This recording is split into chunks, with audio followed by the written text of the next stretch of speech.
వచ్చేసి లాక్ చేయడానికి సౌండ్ చేస్తారు. అబ్బా మనల్ని చూసేస్తారు, వెళ్దామా. నిన్ను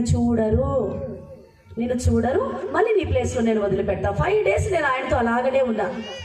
ఆ నిబంధనే నా జీవితంలో ఇప్పటి వరకు, నా పెళ్ళైనా, నా పిల్లలు 3 పుట్టినా, నా పిల్లలు ఎదిగినా, నా భర్త విషయంలో ఉద్యోగంలోనా ఎన్ని ఉన్నా కూడా నా దేవుణ్ణి నేను విడలేదు.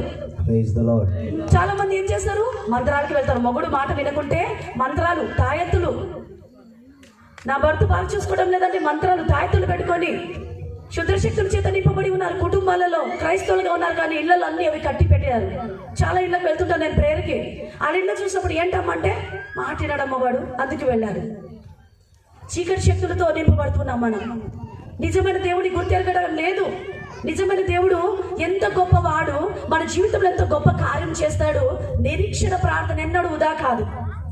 అలాగ 7th క్లాస్ వరకు దేవుని మీద ఆధారపడి ఉన్నా.